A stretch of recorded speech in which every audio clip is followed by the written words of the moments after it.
বাপের বাড়িতে আসলেই না নিজেকে কেমন একটু ফ্রি বলে মনে হয়, কারণ তেমন তো কোনো কাজ থাকে না, আর বাবুর ঝামেলাটাও করতে হয় না, কারণ বাবু হ্যান্ডওভার হয়ে চলে যায় বাড়ির অন্যান্য লোকজনের কাছে। এখন হয়ে গেছে বিকাল, আমি একটু উপরের ঘরে সময় কাটাচ্ছিলাম নিজের মতন করে। আর এখানে এসে দেখি যে সবাই চলে এসছে, যে বোন আর বোনের শাশুড়ি মানে মাইমা। মাইমা একটু লজ্জাই পাচ্ছিল, সেভাবে তো ক্যামেরার সামনে আসে না। সবার সঙ্গে কথাবার্তা হচ্ছিল। এই যে রূপসা আমার বোনের মেয়ে, অনেকদিন পরই দেখা হলো এদের সঙ্গে, স্কুল থাকে তো তাই। আর এই যে আমার বরমশাই অনেক আগে চলে এসছে, আর বোনের বরের সঙ্গে হয়তো কথা হচ্ছিল।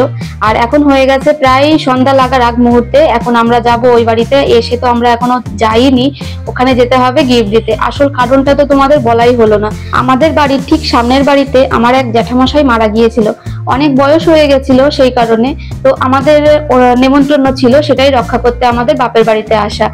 আর এখানে দেখো যে বিকাল হয়ে গেছে বলে সবাইকে খেতেও শুরু করে দিয়েছে, কারণ যারা অনেক দূর থেকে এসে যে তারা তো খেয়ে বাড়ি যাবে, তাই আগে থেকেই খাবার দাবার দিতে শুরু করে দিয়েছে। আর আমরা যাচ্ছিলাম বৌদিকে গিফট দিতে। অনেকদিন পরই বাপের বাড়িতে আসা হলো।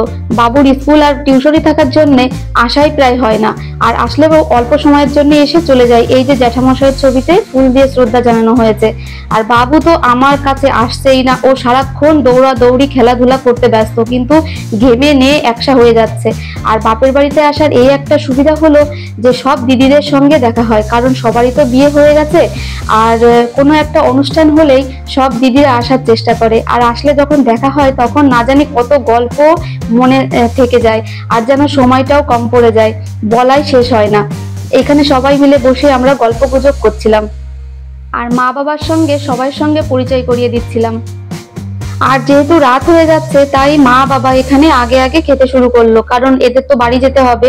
আর আমাদের বাড়ির এখান থেকে একটা টুকটুকি ভাড়া করে দেওয়া হয়েছিল মা বাবাকে বাড়ি পৌঁছে দিয়ে আসার জন্য।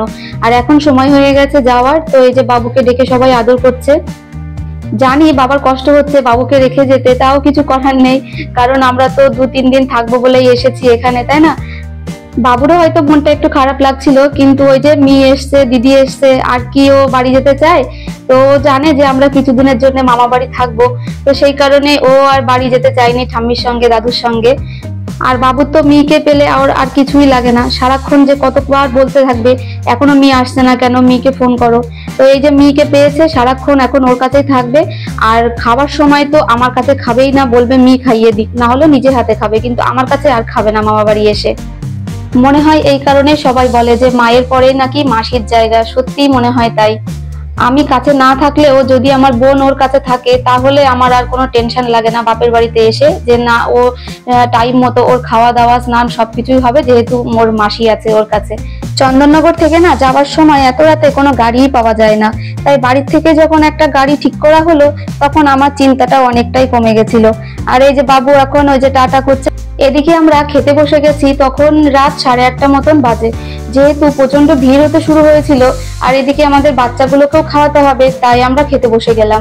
কিন্তু আমি না শ্রাদ্ধ অনুষ্ঠানের বাড়িতে সেভাবে খাওয়া অতটাও অভ্যস্ত নই, আগে তো খেতামই না, এই সবে 2-1 বার হলো আমি খেতে শুরু করেছি।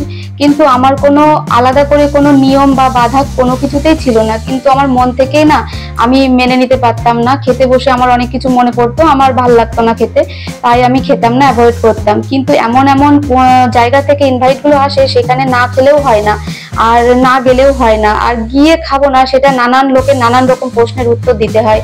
তো এই কারণে আমি এই 2-3 বার হলো আমি শুরু করেছি খাওয়াটা। তো চলো ভিডিওটা আজকের মতো এখানেই আমি শেষ করছি, আবার তোমাদের সঙ্গে দেখা হবে পরের একটা ভিডিওতে। ততক্ষণ তোমরা ভালো থেকো, সুস্থ থেকো, গুড নাইট।